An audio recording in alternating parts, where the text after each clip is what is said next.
bellwether for how the environment is doing and what's going on, and the fact that we are seeing these changes, the way birds are in many ways gravitating to cities because of what's going on here and the sort of abundance we've created of things they might need during certain times of year is fascinating. But they also, especially with all the climate change, weather patterns changing, seasons changing, etc., the birds are changing with them. And with the technology we have today for any of us to go in and record our bird sightings online in a central database, which I'll get to in more detail in a little while, but there's a thing out there called eBird, where any of us, if we see a bird, we can go say, I saw this bird at this place on this date, and millions of people are doing it all over the world. And now with analytics, I work in technology for my day job. One of the things my company has is big analytics engines that can crunch through enormous amounts of data. People are doing visualizations of how species of birds are moving through from the Arctic to South America and back, and they can see where they're gravitating to cities or away from this or that. And the more that data they get, the more modeling they can do over time. It's incredible how, by looking at the birds, you can kind of confirm or deny whether some of these, effects of climate change are really happening or not. In many cases they are. There's a lot of that stuff is very bad for birds. You always see the polar bear out on the piece of ice, but you rarely see the Kirtland's warbler that's lost this very specific pine forest it needs or whatever. But that's another reason I think that birding and tracking birds is very important, so that we can understand the bigger environment in which they live and keep in mind that we live in that environment too. And also around the cities, when you're out birding, you see other stuff. Absolutely, I see coyotes all the time. A lot of my friends have never seen a coyote in the city. I see coyotes frequently when I'm birding, especially at Montrose. There's a big pack of them that live there. They have zero interest in humans. I've had them run within 5 feet of me, chasing a squirrel or chasing a Canada goose or something. They literally don't even look at you. So I'm aware of them, and certainly if one ever did take an interest in me, I'd be very alert and ready to deal with that. But in general, there's some great articles about the coyotes in the city where people have tagged them and they study them. They have very specific turf, very specific borders of their own area they cover, and they don't overlap much at all. So there's all these little packs of coyotes in the city. They move around at night. They live in little holes in the seawall or in the lake walls and whatnot, and most people never see them, but there's hundreds of coyotes in Chicago. And I know Matt, who paddles around a lot, he sees them on the border of the river, right? Yeah. So yeah, and I'll show you a picture later too. Butterflies, moths, dragonflies, all my birder friends. The more you bird, the more, you're out in the dune, you're out in the grass, you're going to see all that stuff. And if you got a camera with you or your binoculars, you start looking at it. And so I sent my friend Jeff a picture of a moth one night on the side of my house. I said, Jeff, what is this? And he just writes back, be very afraid. He has seen over 100 species of moths in his yard to the detriment of his family life, he claims. He's become obsessed, leaving lights on at night in the fall and in the spring and going out there and creeping around looking for every little thing on his house. So, it's one of those other crazy tangents you can go down, which many people do. So I'll start with how did I get into birdwatching and cover this quickly because I want most of this to be about all of you. But for me, it's a short story. I grew up in Connecticut. We lived in the woods, and my mom and my grandfather always had bird feeders up. They fed the birds religiously. They had suet feeders. They had seed feeders, just 2 or 3 around the yard, often in a window or on a nice tree that you could see from a window. And so we always had birds. So we knew our chickadees and our juncos and our tufted titmouse and all the woodpeckers, the downies, the harries, the red bellies, which we used to call ladderbacks. Occasional red-headed woodpecker show up, be a big deal. The pileated woodpecker would come in our yard. The real big guy looks like Woody Woodpecker. Those things were in our yard. We would hear them. You would be eating dinner and you hear, like machine gun fire. We'd all jump up, whole family, like, the pileated's here. So it's very exciting. My mom and grandfather absolutely just got us all at a young age aware of and excited about birds. And then my family takes this annual trip to Pennsylvania, which we still do now, over 50 years later. I started seeing hawks from the car. These car trips were brutal. I would get nauseous. I was a sick little kid in the car. I'd be like, there's a hawk. There's a hawk. And then as I got bigger, I'd be like, there's an eagle. There's an owl. So anybody had a question? Yeah, I did. So I'd love to be more of a birder like you or anyone else in this room, but I'm afraid of attracting rodents. You're afraid what? Of attracting rodents. Yeah, so I'm going to talk about the bird feeders. Did your parents or your grandparents, did they worry about the rodents that were attracted? So that's a great question, and that gets into why we have a feeder in our yard right now, but it probably won't be there for long. It's kind of an experiment. We have fed the birds in Chicago. mostly feeding birds around here, depending on what seed you use. I mean, if you put a suet feeder out, you'll more likely draw woodpeckers or something, and less likely to get rodents. The raccoons will inevitably find their way to it. I mean, we have raccoons and possums in Rogers Park where we live. There's other stuff that will want to get at your feeder. But if you put out a typical, one of those big box feeders, you will have first about 1,000 house sparrows. The house sparrows will knock most of the seed on the ground. The pigeons and the mourning doves will come, and eventually the rats will come, and then you will fire your bird feeder. That's exactly what happened to us in Logan Square 15, 20 years ago, at which point we stopped feeding the birds because it can absolutely attract rodents. But I have some friends who do it more specific feeder types and put thistle seed out. That's what we put out recently, the house finches. Actually, that finch right there, that showed up right before the polar vortex. I took that picture out my window in our living room. He was eating these tiny, tiny green buds off our pear tree on the day before it was going to be 20 below, and it was the saddest thing I ever saw. So I got online, researched finch feeders, and Alyssa grabbed one on the way home, and we put it out, and it did eventually get those finches to it. The house sparrows are now slowly finding their way. But yeah, I tell people be really careful if you're going to start feeding the birds around here, because it can absolutely bring rats. Did you see the rats in your yard? Oh yeah, Oh, yeah. in broad daylight. Because we have a sunflower seed feeder and there's traps everywhere, but we don't see them. Well, that's good. We You don't may see any rats. maybe you don't have them. Outdoor cat, too. Yeah. What's that? An We have an outdoor cat. outdoor cat, maybe he leaves his scent.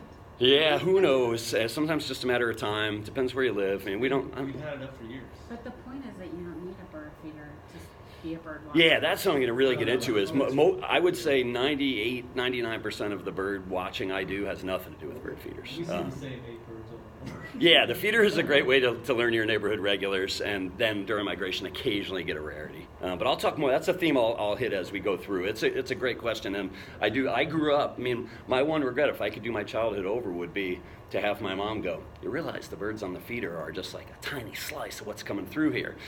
Migration is going to be something I talk about a lot. We were zero aware of migration when we were kids, and it's a real bummer to me because we lived in a place that's on the migratory path like Chicago is, and every spring and fall, the canopy of our oak trees, we lived on Big Oak Road.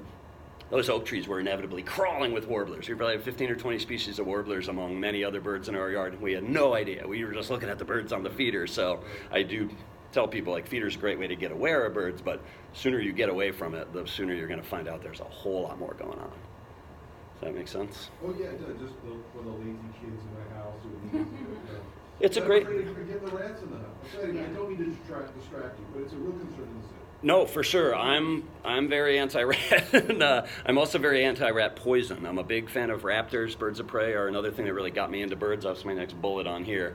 And whenever I see rat poison, which the city loves to, if you call and say there's a rat in your alley, they'll just come out, find the burrows, and just plug them full of rat poison.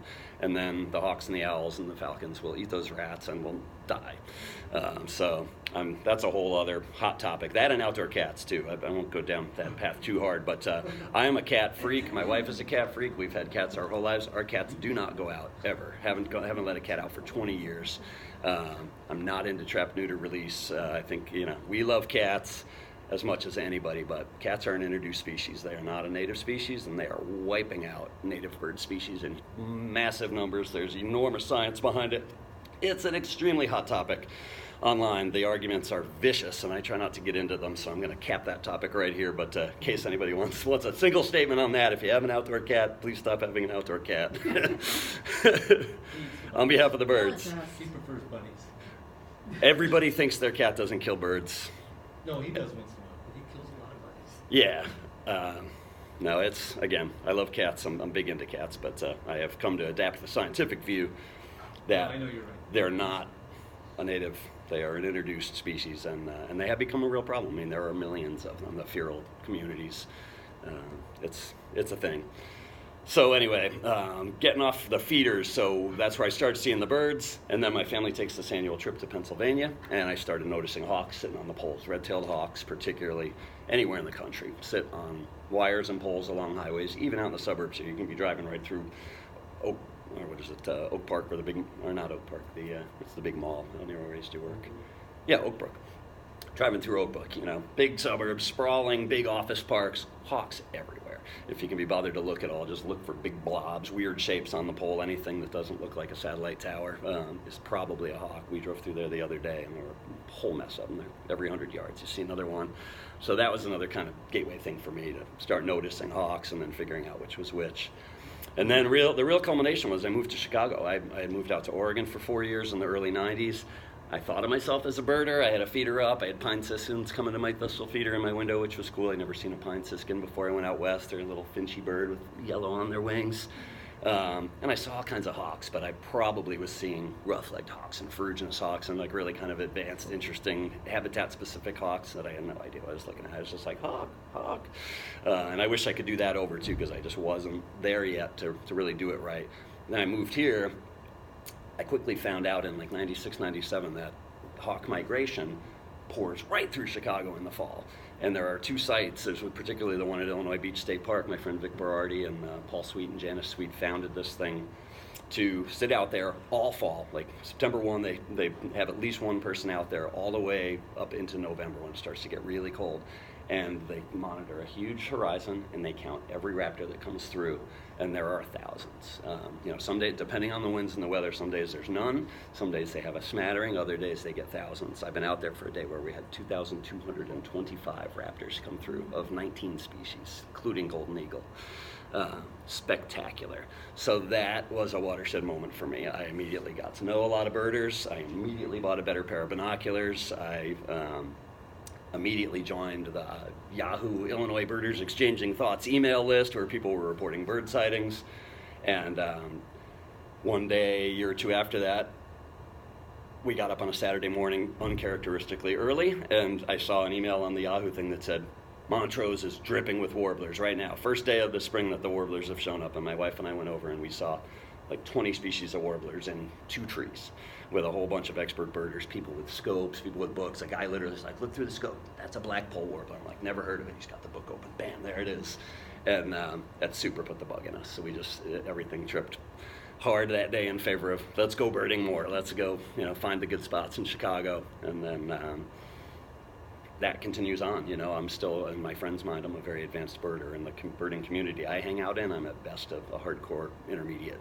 But it's like music or cooking or anything else. There's always somebody who's better than you or knows more than you, and life's not a contest. So the great thing with the birders is you can hang out with some very advanced birders, and they're very welcoming. It's part of why Chicago is what I call a birdwatcher's paradise. We had a ton of birds here. We're on the migratory flyway, and we'll get into that in more detail because it's very important and it's integral to being a birdwatcher around here. But the bird watchers are a big part of the thing too. It's not just the birds. There's so many people that are bird aware and are eager to show you. People lead walks for nothing. They do it volunteer. There's like a lot of the work around birding. The people on the board of the Chicago Ornithological Society are not getting paid, and they're meeting every couple of weeks, and they're organizing events, doing fundraisers to buy native plants, to plant at places like Labatt Woods, to draw birds that need a place to rest on migration. And so that's really where it started, was the hawk watch, and then getting connected with the birdwatching community in Chicago and finding out just how many birds we really have here. Why do we have so many birds here? Lake Michigan is the biggest reason. When birds migrate, especially tiny songbirds like warblers, they do not want to fly over open water. They're running on fumes, They lived in South America or Central America or Mexico or even the southern U.S. for the winter. They fatten up, and then come springtime, they got to fly north or vice versa in the fall. They don't want to go over the water. So being where we are, they're all just coming down the lakefront or coming up towards the lake, and it just funnels them right into Chicago. Particularly that Hawkwatch site was so cool. There's just a curve in the lake there that ended up being a perfect funnel to send those raptors right into this one park. And this guy, Vic, figured it out, and he said, yeah, we should sit here and count hawks. And it turned out to be an incredibly great idea. They saw so many birds, but had they gone 2 parks down the coast, they might not have seen as many. Now there are other spots set up where they monitor, and it's interesting to compare the numbers. Some days they match, some days they don't match at all, and they're only 5 miles apart. It's very, very weird that the hawks might come right over your house, but then completely skip your house. So the lake plays a huge role in it, acts as a funnel. Also, for what a big, a big city, Chicago is, there's a lot of green space. There's a lot of yards, there's a lot of boulevards, there's a lot of parks, big and small, there's a lot of forest preserves, there's a lot of lakefront, there's dune habitat. We have a little bit of everything. And I say you can look for birds anywhere. We used to live in Logan Square, and I birded on the boulevard. Logan Boulevard is full of bushes and grass and nice trees, and when the birds are moving, that can be, you know, a great place to bird. Be out there with the joggers and people pushing babies, and I'd be out there this in somebody's yard, getting shots of people. What the hell are you doing? But then I'd show them, like, hey, there's a scarlet tanager in your bushes, and I made a lot of friends that way. It was really cool. Almost no one, you know, people would think it was weird at first, and then they would immediately warm up once you showed them. I had a guy who was like 90 who came out like, what the hell are you doing with that big camera in my front yard? And we were buddies. I saw the guy every couple days for several years. He'd come out, what are you seeing today? It was awesome. But so I tell people, you know, they're really, you know, I was sad it was raining because I was hoping to like just walk around the library and take a couple shots and tell you what I saw, but it was gloomy when I came in. I didn't see any birds, so I didn't do it. But they really are everywhere. Even the factory roofs here, the ring-billed gulls and the common terns in the summertime, they breed on top of like warehouse roofs. My friend Steve goes up high and he's photographed, and there'll be like 10,000 common terns on the top of some factory roof. And then you go out to Montrose Beach and you see these big birds diving into the water. It's like, yep, those are the terns that bred on the factory roof. So the birds have adapted to the city in very interesting ways. And like I said, as have the bird watchers. Big part of why it's great to be a bird watcher here, because there are lots of people doing it at lots of levels. I've gotten to know a lot of older birders who've been birding 40 years, 50 years in the city, and their stories are mind-blowing. The numbers of birds we see now are very low compared to what they saw when, you know, in their heyday. Climate change, habitat loss, things like the cat thing, a lot of things are minimizing the number of birds. I don't mean to dwell on the cat thing at all. I'll show you pictures of my cats for a half hour if you'd like. Telling you, my home screen on my phone is my cat, Simone. Yeah, I got too many alerts, sorry. So anyway, let's keep rolling. So this is what it's all about. This is why you guys came here, I hope. How can you become a bird watcher? And the simplest thing I tell people is start looking at birds. If you look at birds, you watch birds, you're a bird watcher. You don't have to know what they are. You don't have to do it with any purpose. You don't have to have any gear. But if you have this and this, you will become much more excited bird watcher. It's very hard in most cases to get good looks at birds with naked eyes. You know, I can a lot of times be like, well, I think there's a warbler in that tree. And I can be like, oh, it's an immature prairie warbler. So I really think that's it. My wife and I have this slogan, Alyssa here, always be birding. A lot of our friends would say, how do you guys see so many birds? And we just said, always be birding. ABB became a slogan, and we still say it all the time. A lot of folks will say, like, how did you see that? ABB, always be birding. I'll be at work. I had a watershed moment with my old boss. I was right on the Chicago River. She's like a senior executive. I'm sitting across her having a very serious meeting, and I kept looking away from her and doing these. And she finally goes, what are you looking at? And I said, it's a peregrine falcon hunting gulls like 30 feet behind you. And I got her to turn around and look at it, and she was kind of like, huh? And then we went back to the conversation. But she said, that's weird that you saw that. I said, no, it's not. ABB. Not weird at all. So, yeah, that's it. Just once you decide that you care about it and you can be bothered to look, the ways to see it are to look for motion and to look for shapes. You know, almost everything in here is square. Anything kind of rounded, it's very easy just absentmindedly scanning. Be like, there's some blob over there. It's probably a bird. Let's figure out what it is. And if you have some binoculars, you can get on it. And if you have a book, you can figure it out. Or you can get online. There's great bird guides online. I printed out a list of resources. I probably could have made 10 pages. I tried to narrow it down to one, but please grab a handout. It takes you to some free online bird guides. It guides you to all of our local birding organizations. Tells you who to call if you find a bird that bounces off a building and needs help, and all kinds of other stuff. But really, I think getting into it is simple. It's a lot like music or cooking. Get hold of an instrument, start banging on it. Buy some food, start hacking it up, throw it on the stove. You don't have to go in at a high level, and you can do it in your own way. You can do it in your own time. You can do it anywhere. I really always am birding. I don't ever go outside and not think, I wonder if there's any birds here. I might be in a suit. I was walking to a meeting the other day in a jacket and dress clothes, and I was hammering down the sidewalk, and my buddy's walking his dog, and he's like, what are you doing? And I said, oh, I'm going to this business meeting. He's like, you're power walking. I said, yeah, I'm birding too, you know? And it's like, I just saw a red-tailed hawk over there. So it's great. It's like a little gift too. You know, what used to be a mundane walk to the grocery store now is for me a chance to see a Cooper's hawk eating a pigeon in the park. I have this little camera. I'll talk about photography a little more in a bit, but this guy's really compact. She'll tell you we live 5 blocks from the Jewel. I often will throw my binoculars and my camera on just to walk to the Jewel in case I see anything cool. And I come home and I'm like, hey, I got groceries, I'm gonna cook dinner, and also there was a red-tailed hawk at the fire station. So simple as that. Now, once you start birding a little bit, you're going to start thinking, how do I know what I'm seeing? There's so many birds. The reality is there's not that many birds that stay in Chicago all year round, and you probably already know most of them, whether you've thought about it or not. The American robin, you know, everybody knows what a robin looks like. A lot of robins actually stay here for the winter. Robins are funny. Some migrate this way or that way, so we may not have the same robins all year round here, but we do have robins all year round. House sparrows. Invasive species, introduced species, call it what you will, but they're not a native bird. There was this crazy guy in the late 1800s that wanted to bring all the bird species from Europe and Asia into the States. There was actually clubs about it. I can't remember what they were called, but at the time they thought that they were this cutting edge kind of environmental activist, interesting, good group that was going to be grabbing species like house sparrows and European starlings, and he started letting them go, like 10 at a time, 40 at a time in Central Park. They completely took hold immediately and like destroyed crops and started killing other birds that were native. Like they invade other birds' nests, the house sparrows and the starlings. Beautiful little birds, you know. They don't know they're invasive. They don't know they're introduced. I'm not hostile towards them, but it's good to know that they are not native birds and they have different status. The Migratory Bird Act does not protect them the way it protects most of our native, or all of our native species. But the point is they're great gateway birds because they're everywhere. And the funny thing with house sparrows is they all look different. So they're not exactly, when you're first new, they're not exactly an easy bird to go house sparrow. You might think they're something else. And I'll talk about variation in birds. But anyway, starlings, beautiful. I'll show you a picture of one in a little while. Really cool. Too many of them. There's what I read the other day, I researched this for the Prezo. It's estimated that there are 450 million house sparrows in the US. This is a bird that didn't exist here until that guy let it go in Central Park in 1890. Same with the European starlings. There's 225 million estimated of them. Massive numbers of these guys.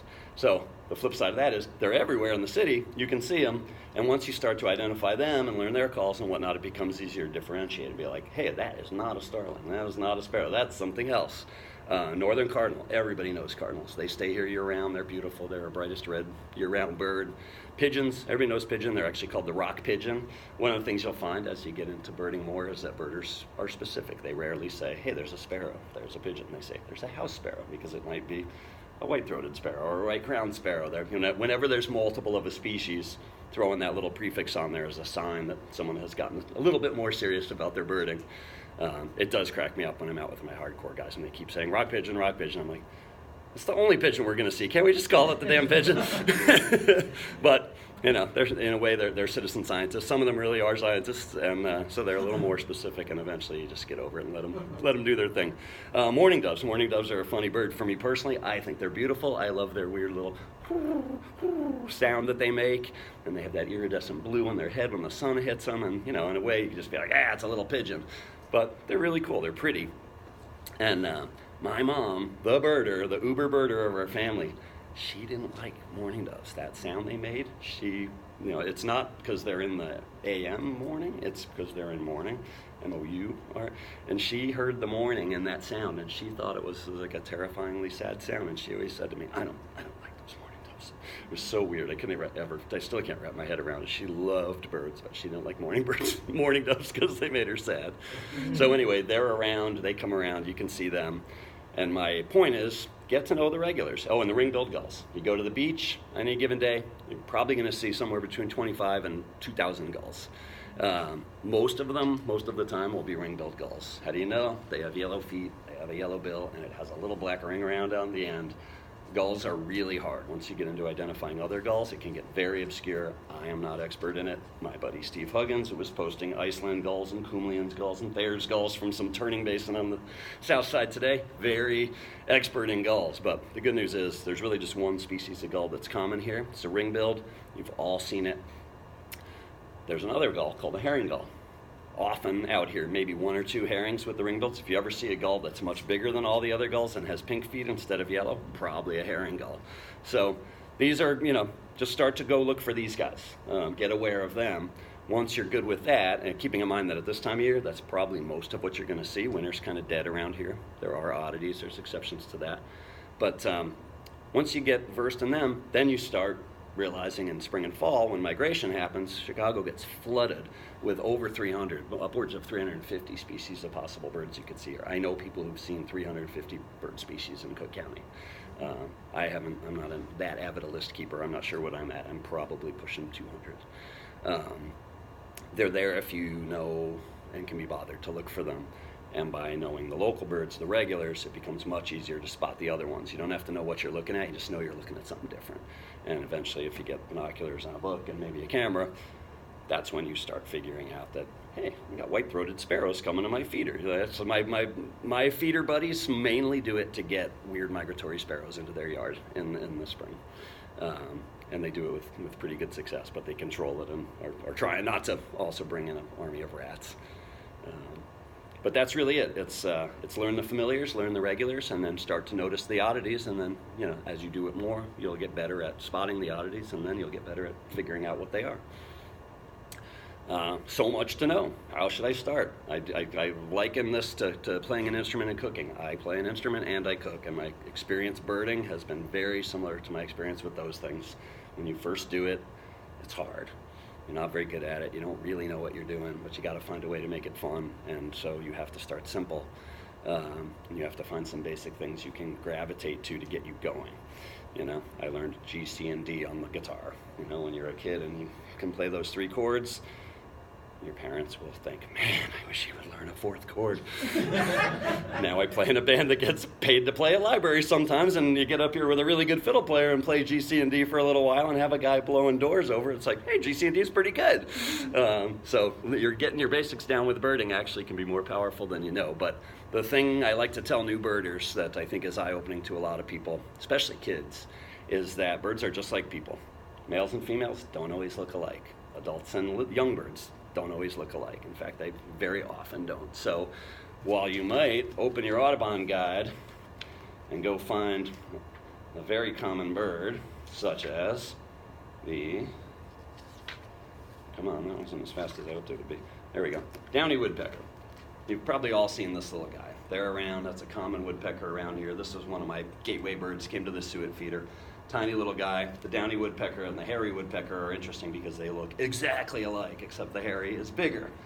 But the female doesn't have red on the head. And when they're young, their patterns are different. So there's really 4 looks. But I, like many people, when I got a bird book, was fooled by the fact that a lot of the bird books for years gravitated to just showing the males, or maybe even the males in breeding plumage. So once you get hip to the fact that you got to figure out, or you may want to try to figure out, is it an immature bird or an adult bird, or is it a male or a female? And does this species have those differences or not? Red-tailed hawks, the male and female look the same. Female's bigger, you can only tell if they're together. If there's only one, you have no size reference. The young red-tailed hawk, they don't have a red tail. That's the key difference with the red-tailed hawk, is that their tail is brown, and only when they're like 3-4 years old does that rusty orange come in. So you start to learn these things as you gravitate to certain birds. Everybody has their birds that draw them in. Woodpeckers, for me, were a big one, and then birds of prey. That's where I got started.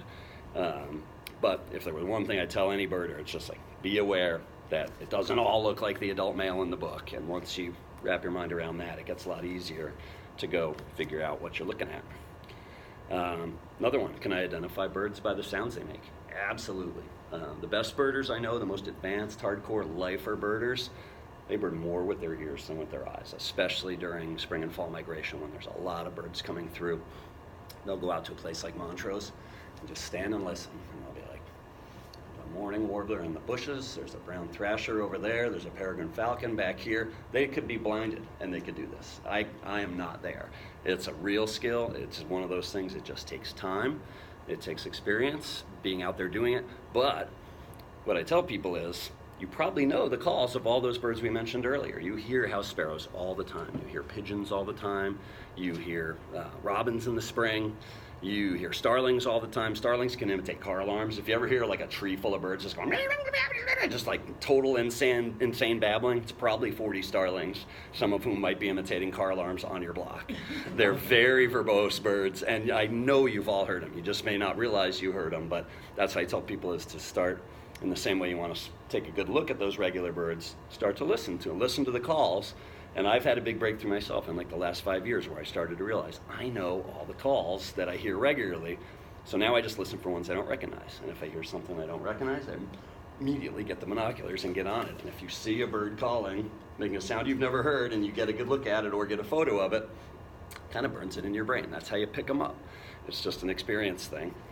So I would say be careful with the sound, the calls thing. It can be very overwhelming. That said, there are DVD sets you can buy and online guides. Every call has been incredibly well cataloged. I met a guy at Montrose last year who was out there with a really nice shotgun mic, and he had headphones on, and he was squeaking around super quietly. And I saw him take his gear down, so I went over and I said, "Hey, what are you doing?" He's like, "I make libraries of bird calls. I'm cataloging the calls, the seasonal calls, the young birds calls, or the adult male, the I want food, the look out, prey is coming." Like, he was getting into the language of birds through recording, and he was on a tour. He was here to speak. He spoke at the Notre Art Museum, and he was up in Minneapolis the day before. He just looked like any other dude that I might have gone to college with out there, but I got talking to him like, this guy is into it. It was so cool. So, there's that, and then there's me trying to figure out, that's probably just the house sparrows in the yard, right? And you could do the same thing.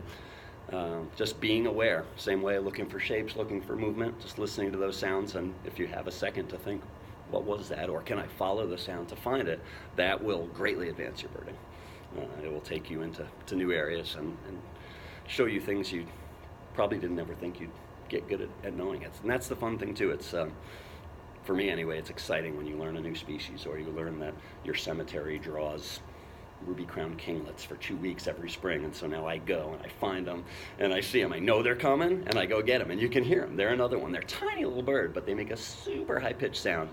I can't even try to imitate it. But once you know it, you hear it, and you say, "Oh, the kinglets are here," so I'm going to go spend a half hour looking for kinglets and see if I can get a shot. They have these little crowns. There's golden and red, and the crown doesn't show most of the time. The bird only shows it if it's excited or it's trying to attract a mate, so sometimes you can look at them for an hour, following them with the camera or the binoculars, and all of a sudden, whoosh, that little thing will open up, and it's like, okay, I can go home. Mission accomplished. Where can you see birds in Chicago? Anywhere. Birds are everywhere. They're wild and free. They roam as they want. That's one of the things I like about them. A lot of my friends send me videos of people with hawks coming to their hand, or parrots talking, or somebody sent me one with an owl riding a skateboard the other day. And I'm like, all right, I appreciate you thinking of me when you see this bird stuff, but what I like about birds is that they're wild animals. They've been out there for eons doing their thing, and they come to our city, they come to our yards now and then, and they impact our lives. They give us a treat. They connect us with nature. They are not an owl riding a skateboard. So slowly I'm getting some folks to filter. What's that? It was that too. It was like a half hour of owls doing stupid stuff in somebody's house. Really cute, but I'm like, I like them because they're mysterious and they're free to go where they want. And if I get too close to them, they will boogie and I will never see them again. That's another thing. You become very environmentally sensitive when you're birding, because your attraction when you see a bird is, oh my God, let me run over there and see it, and you will scare that bird away. Birds don't like fast motion. They don't like big weird things coming at them. So eventually you learn to move very slowly and very quietly, and you tend to try to wear drab colors and sort of blend in. And that's another place where the local birders have helped. Alyssa was there. There was an exotic shorebird at Montrose one day, and I was kind of doing the power walk to go get a shot of it. And this guy, Tom, who I now know really well, but then didn't know at all, he goes, if you just stand still and hang out here for a while, the thing will probably come right to you. I've been here for 2 hours, and it's walked within 5 feet of me, but I haven't moved. By you moving, I can see the bird just crouched down. It knows something's happening, and it's on alert. And so we did. We just kind of hunkered down, and sure enough, that thing came right over, and we got beautiful pictures of a very rare shorebird at Montrose Beach with people swimming and people flying kites and dogs running around and all manner of craziness. And there's this exotic bird, but the best way to get it to come to us was to just hang out, be patient, sit still. And it's nice. It calms you down, I can get hyped up. I got a lot of energy. Birding is settling for me. Birding is quiet time. I bird by myself a lot. It's very meditative. You go out for an hour or two, you don't talk, go stand under a tree like this, listening and looking. And it's very calming, and I work in a crazy technology job, and I play in a high-energy band, and birding is like an antidote to all that stuff. I find it a very sanity-producing event, over and above the fact that now and then I get a nice picture, and I have friends who say, man, that's a beautiful picture. I didn't even know we had that bird. And I'm like, yeah, you should have been there. The process of finding it and getting that picture was even better than the picture. But the birds are everywhere, and there are some real concentrated places. There's some legendary spots to bird in Chicago. I talked to these folks. They were the first in, and it was great. We didn't get through 2 sentences before they said the word Montrose. If you haven't been to Montrose yet to go birding and you want to look at birds, go there. Go any day of the year. Go whenever you can be bothered.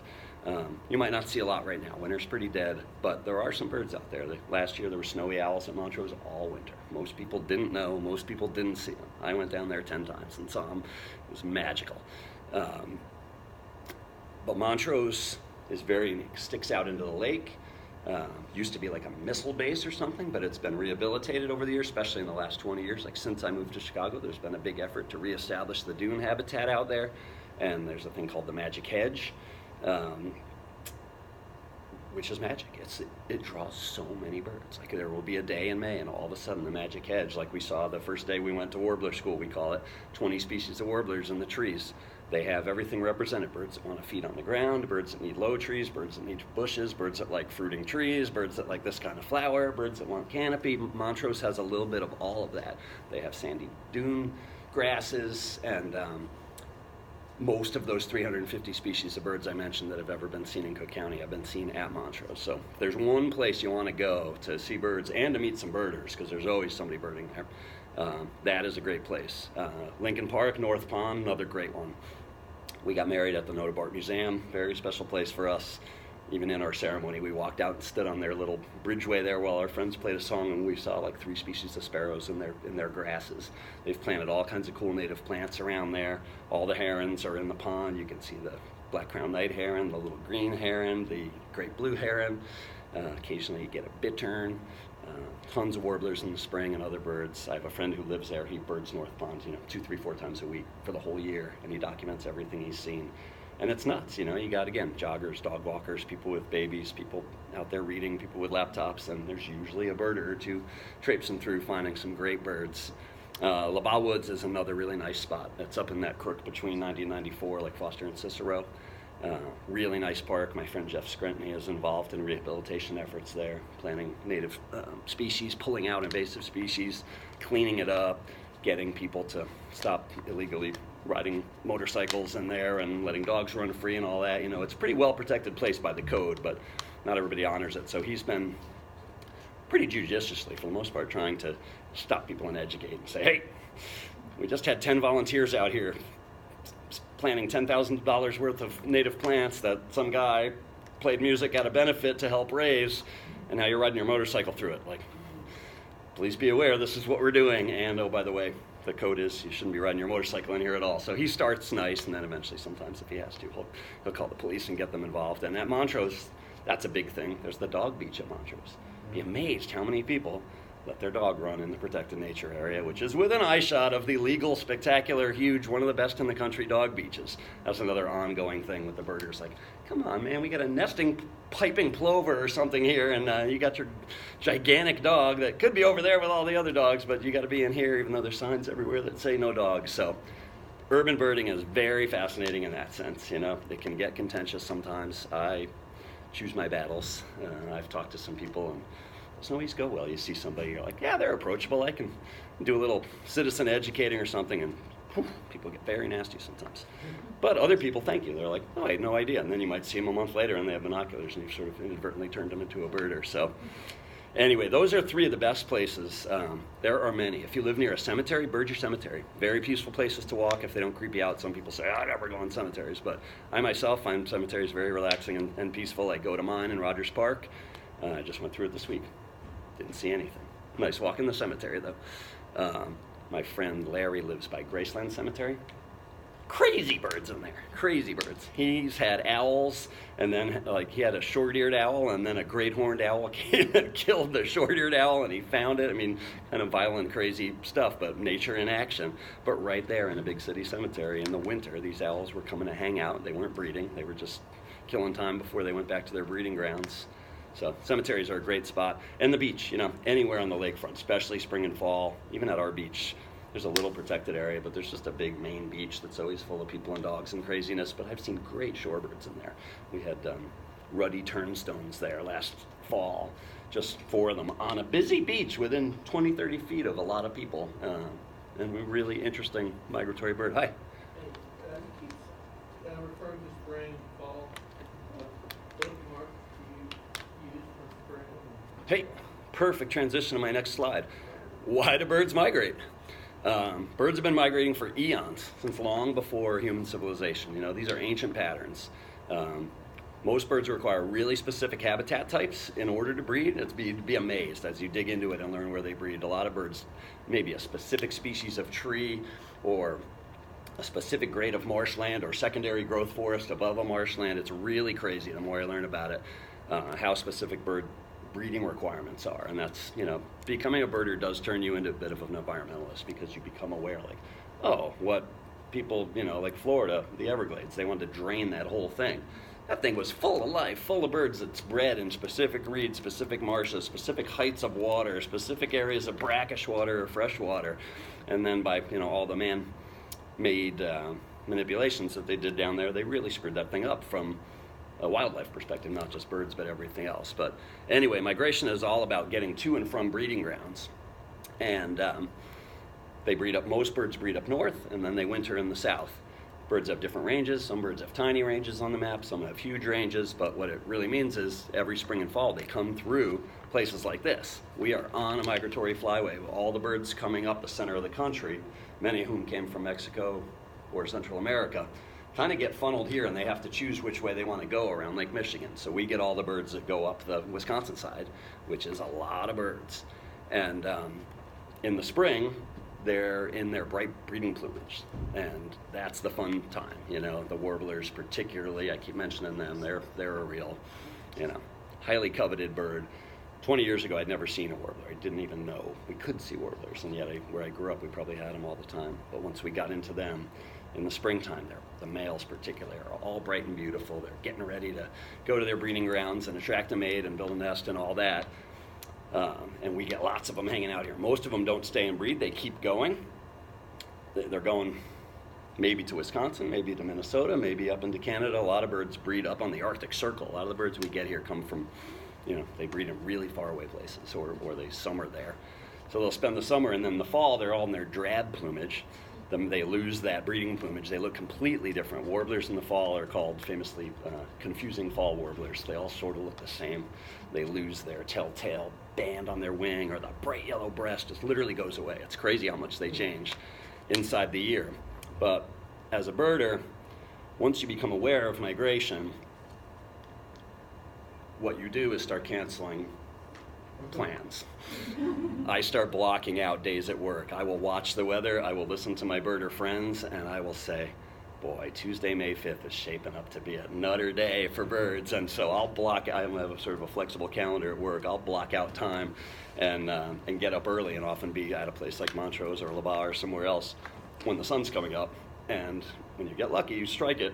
Like day before, no birds. They move at night. All these songbirds move at night. And all of a sudden, a place might just be flooded, even your yard. Our yard, I'll talk about that in a minute, our yard's been crazy. But if I was to tell people, when can you see the most birds in Chicago? May and September. May is when they're going north. That's when we have the most concentration of migrants, the most variety of birds, the most spectacular plumages. They're everywhere. I'll show you some pictures. I had a picture of a migrating Virginia rail under an outdoor coffee table at the pub in our neighborhood. Like, the thing probably was just exhausted, or might have even flown into a building. It hunkered down and sat under this coffee table for a whole day, and the people that owned the pub were great about protecting it, keeping people away, but letting myself and a few other bird people from the neighborhood come photograph it. And then that night it took off and flew on its way. But really, May and September are, in general, always the best. That's the most. So if you only birded those months, you do just fine. Wintertime right now, very dead. Lowest, winter's probably the slowest season, but it also has the highest potential for real oddities, real interest. Like my gull buddies are down on the south side now, going through all the unfrozen areas or even the frozen areas of the river and the lock system down there, finding crazy gulls. My buddy Steve had an Iceland gull today. I have never seen an Iceland gull. I'm not even sure I'd know an Iceland gull if I saw it from 100 yards away like he did. But there's always something to see. Spring is by far the best. Summertime around here, we get a lot of breeding birds, so there's a lot of birds, but a lot of more the regular birds. You don't see as many oddities or interesting migrants because they've all moved north. But there still are a lot of birds, especially at places like Montrose. Yellow warblers will nest there. Red-winged blackbirds nest in profusion at Montrose, and if they hate one thing, it's tall, long-haired dudes with sunglasses on their heads walking around. They dive bomb me. I get attacked frequently by red-winged blackbirds at Montrose, and I've learned to just let them do their thing. They will follow you, and they will just beam you. They usually come from about 45 degrees off the back of your head, so you don't see them coming, and it's hilarious. But I'm often flipping my sunglasses up to put my binoculars up, and they're always going for them. They really don't like it, or they want them. I don't know. What? How are we doing on time? All right, 10 minutes. So as usual, I'm blabbing on. I got one more slide. Pictures, photography. This is a very loaded topic. I'm going to hit it very quickly. I birded for decades before I ever took a picture of a bird, or a good picture. Eventually, I couldn't take it anymore, mostly because I started seeing good birds. I was telling these folks that I saw a somewhat rare bird, or reported that I saw a rare bird, but I didn't have a picture of it, and some guys that had birded that park for 30 years and had never seen that bird there said, without a picture, we will never believe you. No disrespect, but you're going to say you saw a worm-eating warbler at Humboldt Park, you really got to have a photo, because guys who literally birded it daily for years at a time never saw that species. So I got this first. It's called a super zoom camera. It's got a ton of zoom, and it's got a 1200 millimeter zoom. Inside a compact automatic body. It was the first camera of its kind, wasn't very expensive, and it was great for getting me into bird photography, fun for documenting what I was seeing and learning. And eventually, I got the big guy. Somebody gave me this in a good fit of good deeds. Our friend Salima gave me this camera, and my friend Ford, who's one of my nature mentors, he just retired. He has a lens that makes this look puny. He was selling off gear to buy like literally a $10,000 lens, but he sold me this at less than half what it cost. So I ended up with a pretty big rig for very little money, and quickly had to learn how to shoot all manual, and JB's a professional photographer. I'm just scratching the surface of what's possible, but I'm good at finding birds, and I'm good at being quiet and getting close, and getting a bird in a viewfinder itself is a challenge. Having the right settings and all that, whole other thing. But my big point with photography is if you're gonna get into it, just be aware it changes your bird watching experience massively. It is a whole other thing trying to get a good look at a bird versus trying to get a good picture of it, and you're gonna have to consciously make the choice if that's where you want to go. I think it's good to bird for a long time before you get into photography, unless you're already a photographer. But just my opinion, everybody's got their view. Do you want to mention a record shot, like the difference between a good photo and a record shot? Yeah, so this is my wife. She's an avid birder as well. She has fantastic eyes and is a great spotter, and we bird together a lot. We were just in Costa Rica for her birthday, and we birded for 6 days with guides in the jungle. It's our first ever birding specific international trip, and it was fantastic. But she's right on. One of the reasons I got this was to get what are called record shots, just enough to ID the bird. And I'm going to show you one here. I was not necessarily concerned with good photos when I first got that. I just wanted to be able to prove I saw this or that at this place. So check this out. I'm out at my beach in Rogers Park one day, and I take this, somewhat unremarkable scenery shot of Northwestern University. Can anybody besides my wife tell me why this picture is interesting? Yes.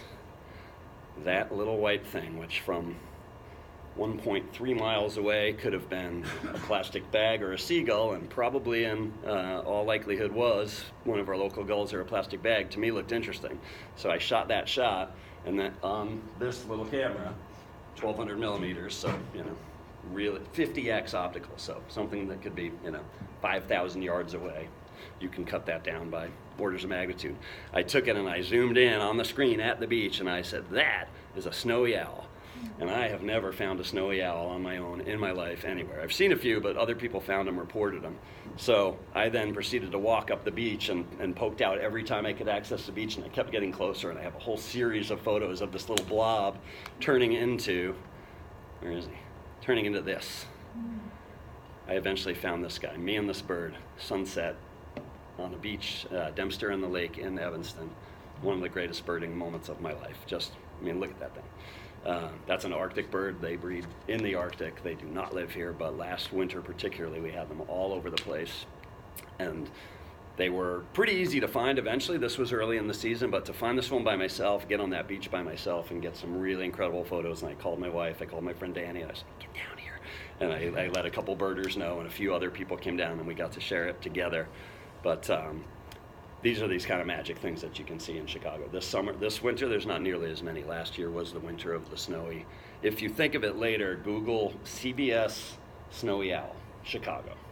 And you'll find a video. They interviewed me and the woman from the Lincoln Park Zoo who takes care of the snowies there, and they featured this photo.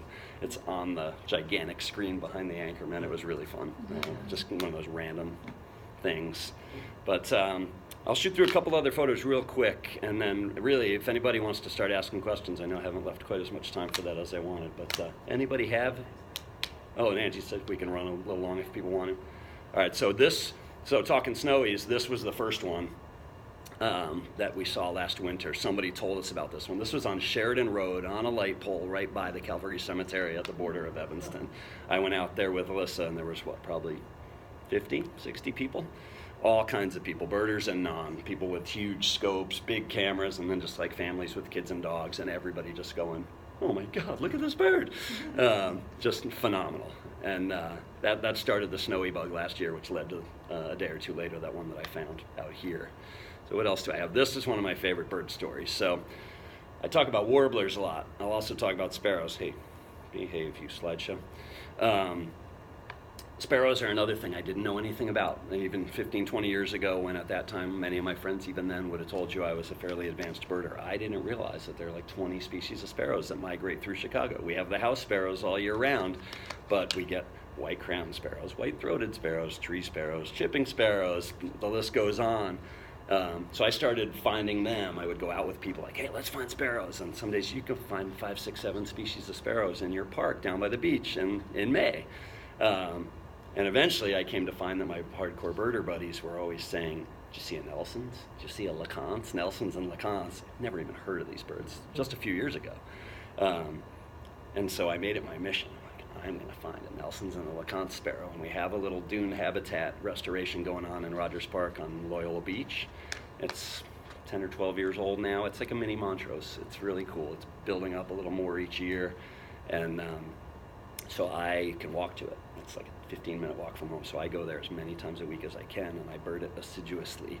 Some days there's nothing there, but I knew last year, or 2 years ago, people were seeing Nelson's and LeContes up and down the lakefront, and I skipped out of work one day and said, today's the day. I'm going to get one of them. And I went down there, and I found them both. And that is a Nelson sparrow. You show this to a non-birder, they're like, whatever, a little brown bird on the fence. To me, top 5 birding moments of my life. Really exotic bird, hard to find ever in Chicago. They do come through. Expert birders know how to find them. But for me, as a guy who hadn't even heard of them a year or two prior, to go out and find not only that one, but also the LeContes. And I freaked out so much, I started texting some of my more advanced buddies, and one of them immediately jumped in his car and came up and helped me find not only both of those to prove I had the IDs right, and we both got better photos than we had, but we found a third one, and it was an immature LeConte. And this guy's been birding hard for 15, 20 years in Chicago. He'd never seen an immature LeConte in migration. So very special, you know, again, at a place that people just absentmindedly walk through on their daily exercise routines or going down to take a swim or whatever, but you can see stuff like that right in Chicago public parks. So that's my banner bird. I would, you know, the snowy owl thing was great, but that Nelson sparrow sitting on the little fence for me was a big one. And I stalked that bird. I followed it for like 25 minutes before I could get my camera on it. They skulk around in the grass. They hop. And every time you'd be like, it's there. It's so little. You get your binos up, you get it. And he's like, boop. You would just pull away. It was maddening. I'm out there walking so slow, and people were looking. There were people everywhere. There was a dog running by off leash on the trail within 15 feet of that when I took that picture. I'm like, please don't scare the bird. I finally got him where I could see him. So that was a good one. What else do I have in here? Black-legged kittiwake. This was one we chased. I think you call it chasing if you hear about a bird getting reported somewhere and you go see it. Really cool, though. That's an Arctic gull. They are not supposed to be in Chicago, but last winter, there was one at Steelworkers Park on the south side, which itself is a spectacular place. It's this hulking ruins of an old steel factory. It is really cool, even if you don't see any birds. But I called Alyssa at like 3 o'clock. I said, "Can you get out of work early?" She said, "Yep." So I picked her up and we shot down there and we got down like right at sunset. And sure enough, the kittiwake came right in, and it was right when I had gotten my new good camera. So this was one of the first good flight shots I got with that camera. I was pretty excited. You know, not perfect, but close. You got the head in focus, not the wings. That's pretty neat. Short depth of field, but that's a real neat bird. Here's a very common bird. How beautiful is that, though? That's a common grackle. You go to Montrose in the summer, they're everywhere. They're loud, they're boisterous. They might also try to steal your sunglasses. They breed in there, but that's an adult male. He's all looking sexy with his shiny plumage for his mate drawing activity in the springtime. So I get to the point where you get a little snobbish and you just start shooting the good birds. But I do occasionally, if I see a regular local bird and it's looking good, or he's giving you a great shot like that. That thing was just yelling, and he was like 10 feet from me. So I reeled off a whole series of shots of that guy. Owls. There's a barred owl. That's in Plum Creek. That's in Cook County. It's on the south side. It's a park I never knew existed, but again, out with one of my hardcore buddies. We birded a whole bunch of spots. Weren't really seeing much, and he goes, "You got another hour?" And I said, "Yeah." He's like, "Let's go to Plum Creek." And we drive to Plum Creek and walk in.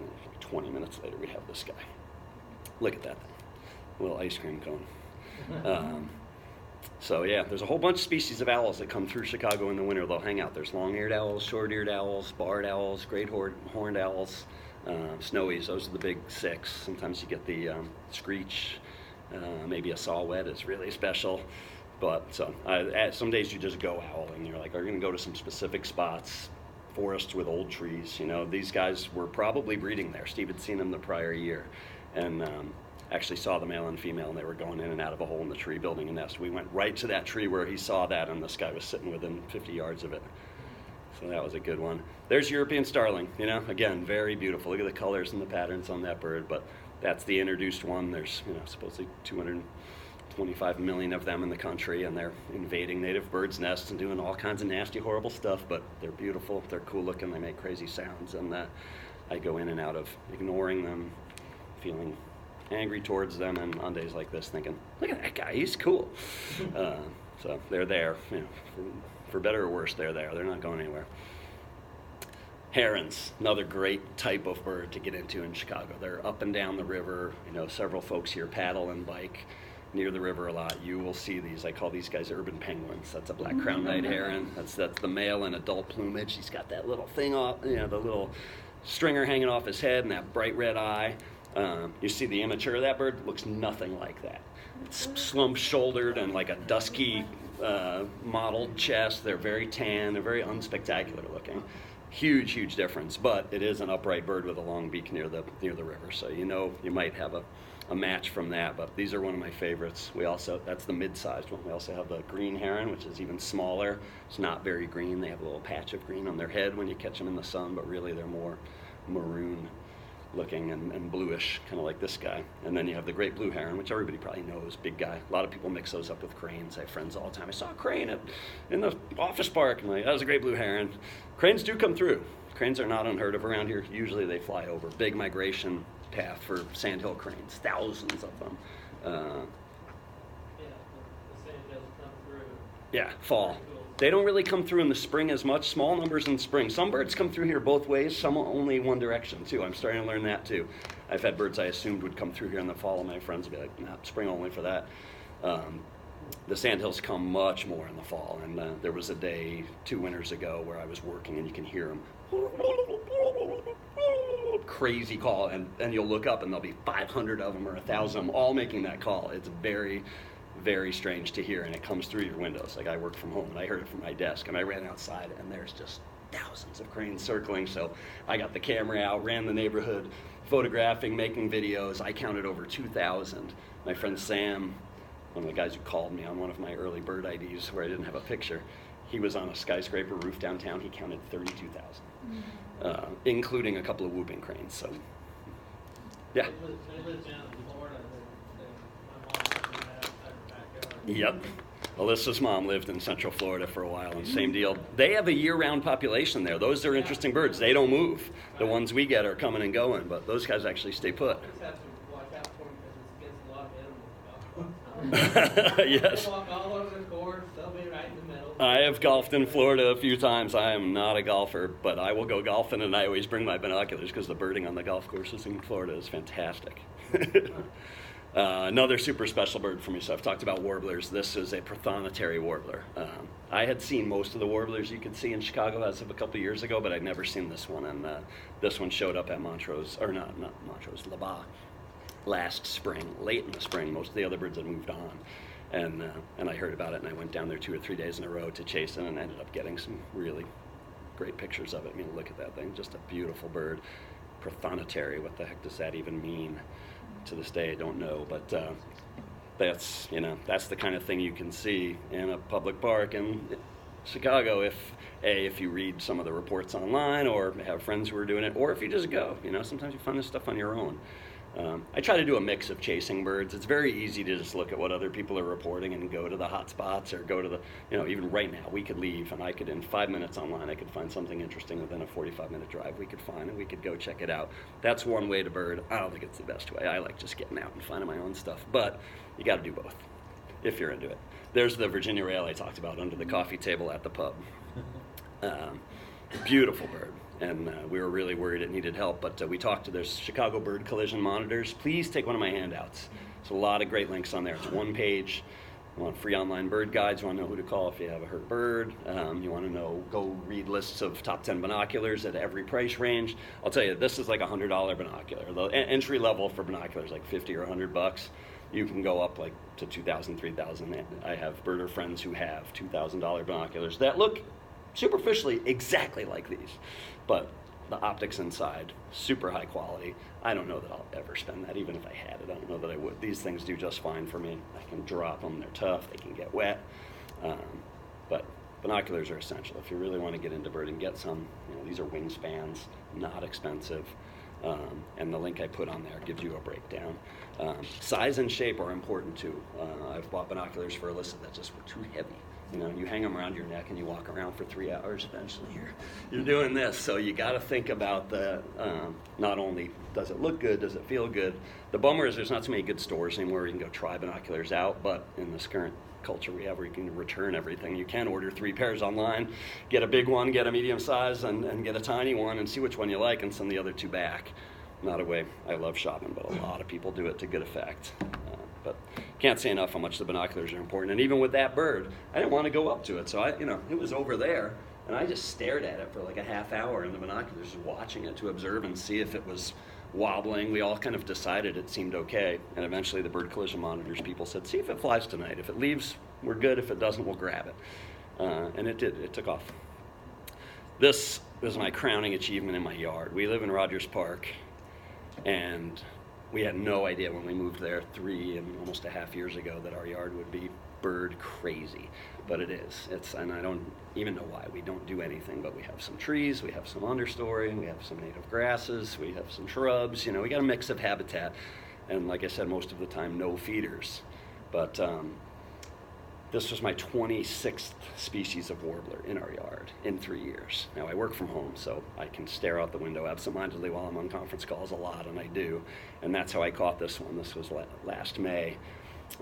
Most of the warblers I see are in the trees, or on the trunks, or they're in the leaves. They eat tiny little insects. They eat insect larvae and flies, so they're usually flitting about, almost dripping around in the trees.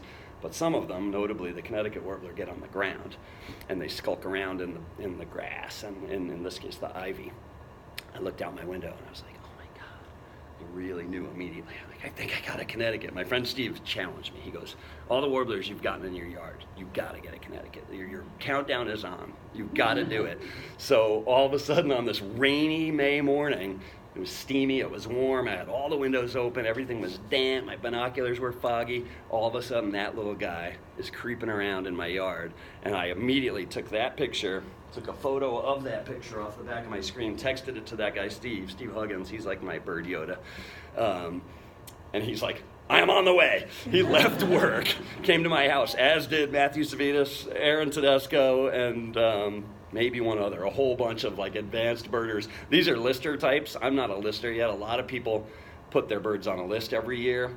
And if they see 320 birds in Cook County or in Chicago or in their yard or wherever this year, next year they want to see them all again. It's like a challenge to do the whole checklist. I'm not quite there. I don't know if I'll ever get there. To me, that stuff is a little tedious. But that's how a lot of really hardcore birders bird. So these guys, they just want to see it because these are rare around here. It's a hard bird to find. You hear them more than you see them.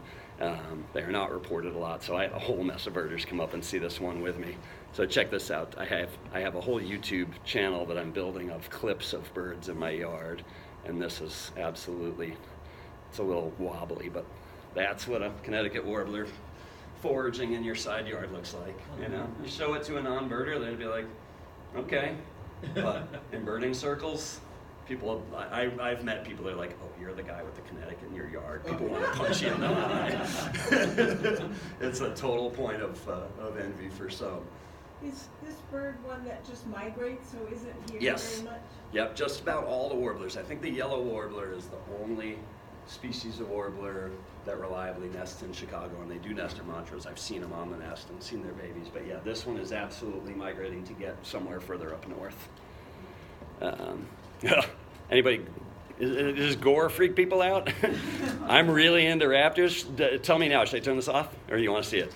One person says no, I kill it. Yeah, exactly. That's a Cooper's hawk eating a pigeon, which the pigeon is just about the same size as the Cooper's hawk, so that's a serious catch. Yeah, so that was in my neighbor's tree. That was like on a work day. Saw the Coopers fly through the yard carrying something. The crows were going nuts. The crows were my signal. And I went out and I found this going on. And that goes on all over the place. Cooper's hawks, red-tailed hawks, and American kestrels, and peregrine falcons. Year-round in Chicago, hunting pigeons, hunting rats, hunting songbirds. And I find at least a couple times a year I can get a decent gore clip of it eating something. Show you one other one I really like is yellow-bellied sapsucker. That's a woodpecker that does not live here. They live up north. They need a real specific habitat, but they always come to our yard. It's super reliable spring and fall. Look at that thing. Aren't they beautiful? That yellowish buff breast, the red under the chin, that's the male. The female doesn't have the red under the chin again, and the immatures look really different. So that's another bird to get that young old male female thing down, because you can get confused. They don't all look the same. But I'm shooting this right out my bedroom window, and it's, you could tell people you're in a national park, or people find out it's on a busy Chicago block, literally half a block off Clark Street, like at Clark and Toohey is where we live. Winter wren, really flitty, but I didn't see a lot of them, so I grabbed it. These are record shots, you know. I'm not going to sell a copy of this video ever. Nobody's going to use this in a documentary, but for me to be able to show somebody a quick tour of the cool stuff you can see in your yard in Chicago, these have served me well. And record shots are also good if you don't know what something is. Even if it's not a good picture, if it has any distinguishing marks on it, you can send it to another birder, and they can help you identify it. There's even apps for that now. Yeah, I mean, and I do it. It's fun because you send me pictures. What am I looking at? I got guys I send pictures to. Everybody's got their guy or their gal that's their expert. So what else? Any other questions or anything you want to talk about? I got an email half a year ago from Audubon. It said something, I want you to refute this or verify. I'll try. That the northern cardinal is not native to our area. What do you think? Not native to the Chicago area? Yeah, that was confusing. I don't know. That might mean 200 years ago or 1,000 years ago, they only weren't here when they've expanded. All birds' ranges are changing with the climate change and with the propagation of cities. I do know that most birds' ranges are changing, and we are, again, I'm getting no more of these hardcore birders. Birds that were rare here 50 years ago are becoming less rare now, like black-bellied whistling duck. I went and saw a black-bellied whistling duck on a pond in Glenview last fall. Fairly novel sighting around here, but the more I dug into it, the more I found, not that novel. They're moving north. This is a bird that used to just breed and live in Mexico, and you can go to New Orleans and see them in the bayou, but they're showing up more and more, and some of them are settling down because our seasons have changed, or they can find the specific habitat they need. So I don't know that. I'll look up the one on the cardinal. It's interesting. I don't know that, but I just know there's lots of cardinals, and they're certainly a reliable local now, but it could absolutely be true. I mean, I trust the Audubon people pretty well. I get their magazine, and I don't think they would have said it if it wasn't well researched. I would defend them in that sense. So, okay, I'm a gardener. So, as a gardener, what can I do to help the birds? Great question.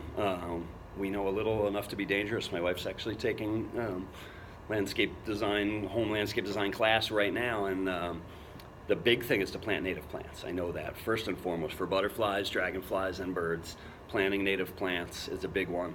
The other one, Don't use poison. don't use pesticide, don't use poison. Yeah. Organic Right, that's a big one. And the other thing is, just like they've done at Montrose, and even our yard without us doing it, but the people who had our house before we moved in, they probably had a landscape designer give them a little bit of everything. Have understory, have grasses, have shrubs, have bushes, have trees, because different birds prefer and need different things. And most of the migratory birds we're getting aren't breeding here, so you're not concerned about creating a breeding habitat. You're creating a place where they can feed or a place where they can rest. So I think having a diversity, having layers, which most people will teach you anyway, right? You try to build, you got your short stuff in the front, and then you're bigger, and your real big splash behind. That stuff works very well for the birds. Clean it every winter and clean it up in the spring. Say it. My wife is very good at this stuff. Yeah, don't, when things start to, in the winter, just leave it. Yeah, don't cut it Yeah. back. That's a big one. Leave your seed heads. That draws a ton of birds. I could make a whole series of photos of cool birds eating seeds, hanging upside down off the flowers in our yard. The milkweed for the butterflies is a big one. Everybody's getting into that. I have the common milkweed that was there. That stuff runs amok. There's another one, least milkweed or something. I forget what the name of it is, but there's another one that you can grow in pots that won't run all over and take over your whole yard like the common milkweed does. But that's our friend John Hunt actually sent me seeds. He's like, here's the milkweed you want. This is the stuff that won't take over. And he said the monarchs prefer it. So, the funny thing is too, we're becoming more aware of the bugs and the butterflies. So you're all psyched you have them, but then sometimes the birds will eat them, and then some other bird will come eat the birds. So, this stuff's all on a food chain. Sometimes the thing you tried to draw to the yard may meet its end there. That's not your fault. What about water? Yeah, water's a big one. We're not good with that. We have these fountains that the people before us left, and I'm a little embarrassed and mad at myself to say I didn't ever get them going. Water's huge.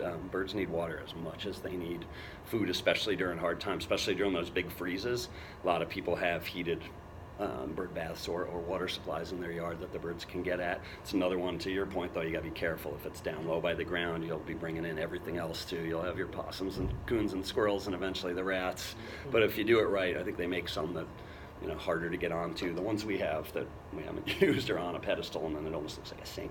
Yeah, but then they, so we have this, I don't know if it's like a Tupperware, but it has outdoor pillows and stuff in it, and it is just thin enough that a layer of water stays there, and birds bathe in it all the time.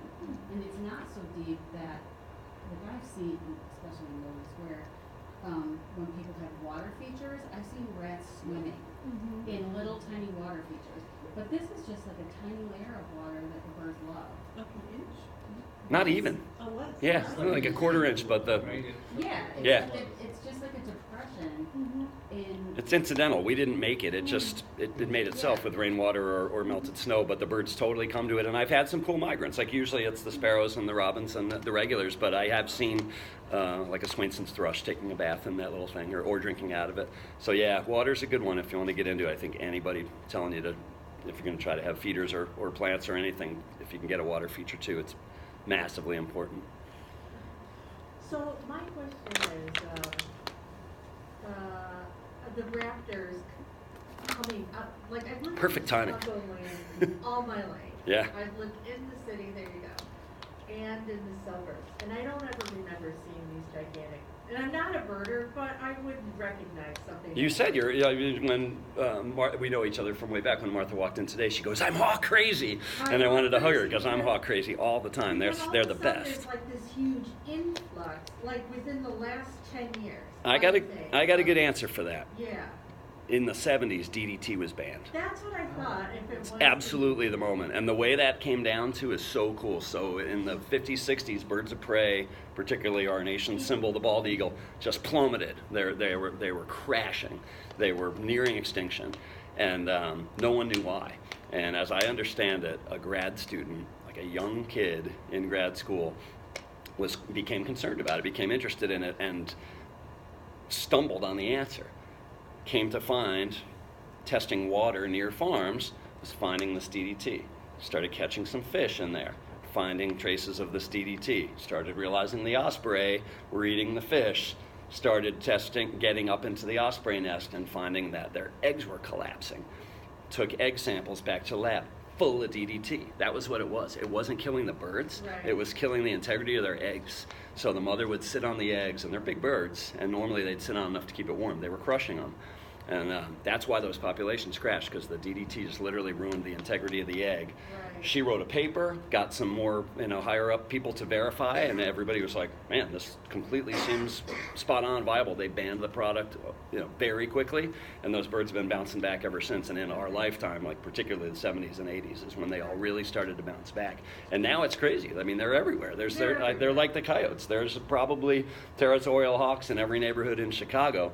Yeah. And now we're getting like this. That's a rough-legged hawk from the Arctic. That is my favorite raptor. They are absolutely beautiful. Most people don't know that bird. Most people know 3 or 5 or 10 raptors, whether they know it. This is a kind of an obscure one, and among hawk lovers, it's one of the more popular. Like a dozen of them showed up and stayed on the Stony Island landfill on the south side last year, a big garbage dump, but it's grassed over. There's these big apparatuses, like that's probably a propane release or a methane release valve. So how urban is that? It's a dump on the south side, and there's the methane release valve. And here's what's, for my money, one of the most exotic and beautiful raptors that we have in the country, the rough-leg. And there were like a dozen of them that wintered there last year. And guess what? They're back this year. We went a week or two ago, and I saw them a couple days in a row, and they're gorgeous. But they're not a resident. They won't hang out here. That's one of these oddities. And when I say winter is slow here, but there's pockets. Thank you for coming. When there's little gems you can find in winter, rough-legged hawks would be high on the list. What happened to the crows? I don't know. I think the crows are doing all right. I mean, I have a lot of crows. Crows are my raptor alert signal. I hardly ever see them. Really? We've got them in Rogers Park. 10 years ago here in the city, my home's in Elmhurst. Yep. And the raptors started to come back when the crows went away. And when I say when the crows went away, it's not like there's no crows anymore. Right. But there was a huge number of Bird flu? I'm going to look into this because I do think the avian flu did hit the crows, but I also wonder if the return of the raptors is rebalancing the crow population. I bet the crow population exploded when the raptors crashed We live because they in compete. Rogers Park. Do you see them much in Rogers Park? I do. This week I had crows in my yard, in my neighbor's tree, I've never you know, seen them. screaming. Usually you hear them. I tell that's another simple birding tip. If you hear the crows, run outside and see what they're looking at. Because if they're going off, owl or a hawk oftentimes. I think I found that Cooper's I showed you eating the pigeon from a crow alert. So we used to, back then, we used to get hundreds together. Yeah. All the time. That was normal for quite some time. And then that stopped, and then soon after that was when we started to see hawks coming back. Yeah. I bet there's a connection there. I bet the crows opportunistically expanded because the crows are carrion feeders. The hawks will eat carrion, but the hawks mainly hunt live prey. The crows only under duress will actually hunt and kill something. They're eating other birds' leftovers and roadkills and whatnot. Their nature's cleanup crew. My home. Crow get a mouse. Yeah. Like Oh, a really? live mouse. Nice. Yeah. My hometown has like a crow problem. There are places where the crow population, there's like 60,000 of them, and they roost outside the church, and they just like crap up the whole joint, and they're so noisy, so they use fireworks to disperse them. They're not killing them. They can't. They're protected. They're a native bird. But they go out and they, like, twice a day, they'll blow off an M80 in the yard, and they'll do it for like 6 weeks with the hopes that basically they'll go over and hang out at somebody else's church. There's a town downstate that had so many around their town square. And there was a guy who, read an article about this guy, that he basically came up with a method. It's secret, he won't tell anybody how he gets rid of them. Well, But when they stop paying him and he stops going and doing whatever it is he does, they come back. interesting. Pied Piper of the Crows. Yes, exactly. Yeah. They're worried that, he's gonna get too old. You better get an apprentice. Yeah. Well, crows rob nests, right? They rob other birds' nests. Ye- Eat the babies? Yes. A lot of birds do that. Cowbirds do that. The bird world is pretty cutthroat. It's pretty nasty what's all going on out there. Especially, it's easy to focus on the house sparrows and the starlings that do it a lot because they're the introduced ones. But the native birds do it too. They're all competing. But the scientists will say the introduced birds are throwing the natural balance out of whack. That stuff was happening on its own for a long time. But then, the same with the Asian carp. You know, you think about these birds the way the Asian carp are. Lake Michigan is so clear right now. The European people. Exactly, my people. Somebody had a question back here? Oh, in the news lately on the north side is this North Branch development over there where those steels. Yeah. Lincoln Yards. Lincoln Yards. Are birders at all trying to get into the mix? Say, hey, there is an opportunity for some introduction of some birding spots, or is that just getting washed away with? No. It's a selling point. It's one of the few selling points in my mind of that whole thing, that they're going to create a bunch of green space. I don't think it will. I think the opinion among the hardcore birders who've looked at it is that when you're putting up 70-story skyscrapers, putting in a tiny little park doesn't really have an impact. It's a shining up of the whole thing that is otherwise pretty complex. When you talk about, you know, where should that money really be getting used in the city for the betterment of the city? We got underserved neighborhoods that could benefit hugely, or we can put all that stuff up and make North and Clybourne even a worse place to drive through. I think that probably Friends of Chicago River supports it. They are committed to cleaner river access. So. Interesting. One half a dozen of the other. Yeah, that's a complicated one. I interviewed for the development director job at the Friends of Chicago River when I first moved here in '95. I was one of their top 3 candidates. They hired a guy who had like been the Friends of the Cleveland River development guy. He had the exact job, so they hired him, which was fine. But it was cool. So you talk about like bird chasing. So someone who's not a hardcore birder, is it worth, you know, if you see someone posting something that they've seen something, is it actually worth it to go out there? What's the likelihood of you actually seeing it? When you're new, your likelihood's lower. Here, but you will super get the bug when you find that bird, man. Like, I've done it. I've gone out and thought, I know that this bird is here. I really have never seen this bird. But when you do find them, you study their call. Yeah, but I know you mentioned that, you know, they'll migrate at night, and so are they? If someone says they're there, are they generally going to hang around that area for most of the day until night? In migration season, usually the birds hunker down here for a few weeks. So that's why May is great, because you got a lot of birds come in and they do hang out. It's kind of a stopover, because these are birds that, you know, oftentimes they weigh a quarter ounce. So it's a tiny little animal, and it's going to migrate 2,000 miles. So when they find a spot that's safe and abundant with food, they will hang out. Like, I've had the same Canada warbler in my yard for 10 days. I got up every morning like, there's Canada right where she was yesterday. So for sure. Now, this is actually, I'm glad you said this, because this is something else really important I wanted to show you guys. ebird.org. This is a free website run by the Cornell University Ornithology Lab. You don't even have to have an account to use this site. Any one of you could just do what I just did. All I did was go in and click Explore. Again, it's ebird.org, and I put it on my handout. I think. I should have. I must have. So look at this. Cook County, all years, 392 species. 218,190 checklists, all submitted by individual birders, many of whom I know, many of whom are me. I've been getting better about reporting. If there's one thing I hate in life, it's filling out forms. My wife will tell you. So I'm not a great bird lister. They have an app as well. So that's actually, I do best my e-birding because I have the app open, and when I'm out at Montrose, I can be like, 13 house sparrows, 10 ring-billed gulls. You just pump it in as you go, and then you get back to your car, you clean it up, you hit submit. If you see anything that is rare, because it knows, because it's got decades of data in it, it knows what's unheard of for an area or what's unheard of at that time of year. Again, the thing I said earlier about being sensitive to when a bird can be expected to be here, you know? Somebody says, hey, are yellow warblers common in Chicago? I say, sure. And they say, well, I just walked around the neighborhood for 6 days and didn't see any. I'm like, yeah, because it's February. They're here in May. But eBird, any one of you can go to. So look at this. Look how cool this is. With one click, I just pulled up a list of every species of bird anyone has reported in Cook County. And then here's the one I really love. This is what I show people. And this really goes to your point big time. Come in here, hit Explore, hit Cook County, and hit bar charts. And up comes a list of every species that's ever been reported, and it averages when they are seen. So look at black-bellied whistling duck I mentioned earlier. Only showing up a little bit in May, June, July, and August. So that's a summer visitor for us. Snow goose, total opposite. Snow goose, you don't see it all in June, July, or August. And then, you know, Canada goose, we all know that guy. They're in the parking lot at the Home Depot, and they're breeding, and I worked in Oak Brook, they would breed in the dividers of our parking lot, and they'd attack you when you got out of your car. It's insane. But this thing is so cool. So when I started to want to figure out when can I see a certain bird or where, I came in and stared at this for a couple minutes, and it's overwhelming. There's a ton of data in there, but you can do your old edit find, name a bird. Okay. Black and white, snowy owl.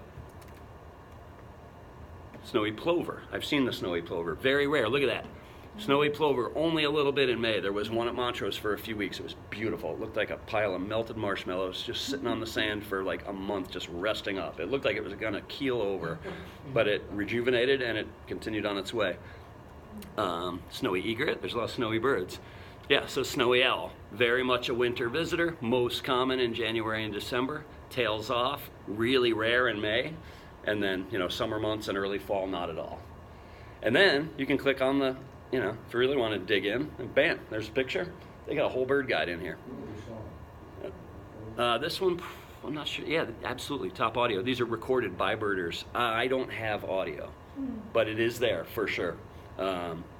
I wish we should have set it up, but I didn't get that. The female, the male, the immature. Exactly. The snowies that come here are very rarely adult males. The adult male snowy is all white. They're spectacular. They have no markings whatsoever. They are just a big white owl. The ones we see are much more heavily flecked. The ones I showed you earlier were more marked up. We get immatures mostly. Immature and female birds often look a lot alike. If that was a male adult, it wouldn't have any of these markings on its chest or wings. So is that a male immature? It's hard to, a lot of birds you have to say it's a female or an immature. You don't necessarily know. Sometimes really advanced birders can get into really nuanced stuff. If it's quote unquote immature, does it always mean it's a male, or it could be an immature male or female? Either, yep. The females and the immature male and females often look alike, especially with ducks. Like we get a lot of diving ducks that come here for the winter. If I have any of them on here. I think I do. I put my harlequin. Yeah, look at this. Last fall, that's a western grebe. That is a bird you should see off the coast of Oregon or California or Washington, or up in a lake in Montana or something. They get up and run on the water. They do, and they're mating, exactly. A spectacular mating ritual. This was a winter bird, so he wasn't doing that, but that's an adult male. On top of the water. Yeah, they're crazy, and they flit around. They do it in pairs. They have a spectacular. What? That's so. A lot of birds migrate. A lot of winter birds roam, and so we, being on the Great Lakes, have a unique opportunity. We get a lot of, like that black-legged kittiwake I showed earlier, the gulls and the water birds. These things live at sea most of the time. They hunt by diving and eating fish and crustaceans. So the Great Lakes are a great place to roam. So we get random weirdo diving ducks and grebes and whatnot and gulls that come here because we're on this big abundant lake that's full of stuff they can eat, and they're here when it's not frozen over. That's a harlequin duck. We had the harlequin duck. That's a female. The male harlequin ducks are spectacular. You ever seen a wood duck? That's our most colorful postage stamp duck. The male of this looks maybe even more spectacular than that. Female looks pretty plain, but she's beautiful. She and this grebe were at my local beach for like 10 days last fall, and we had a long-tailed duck there for a couple days ago at the same time. One of them, any given day, very unusual. Two of them, highly, highly unlikely. Three of them, unheard of. I had a birder who's been birding Chicago for 50 years. He goes, nobody's ever had long-tailed duck, harlequin duck, and western grebe at a Chicago beach at the same time. Mm-hmm. So my little humble beach, which a lot of birders don't even know about, but I started posting it on eBird and a couple of rare bird groups I'm on.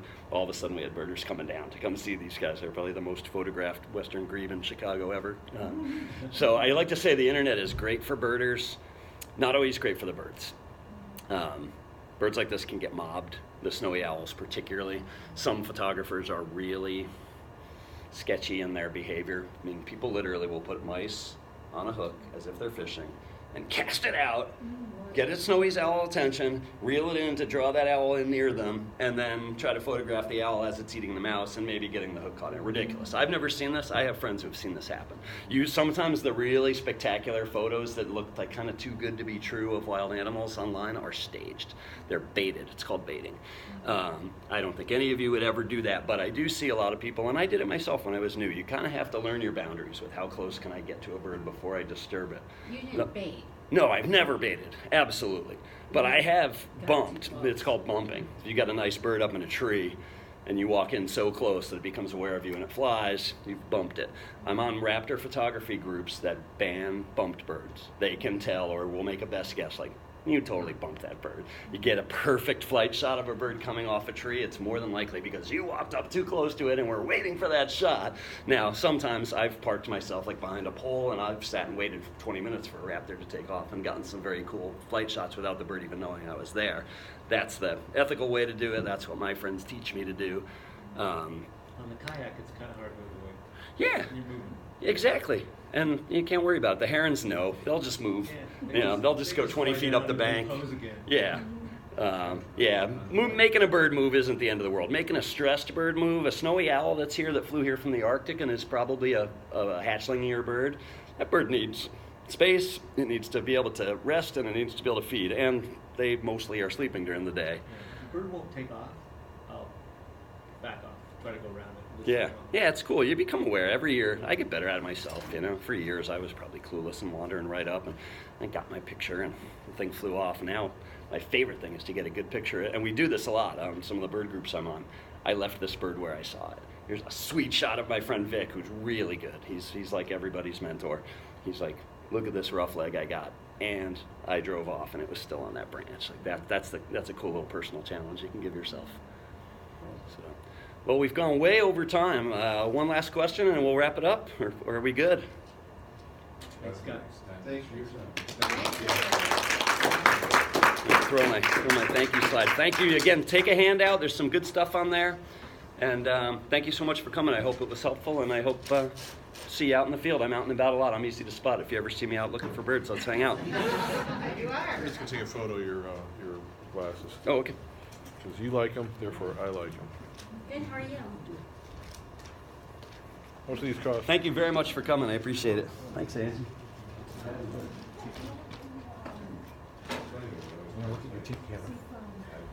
the other ones are nice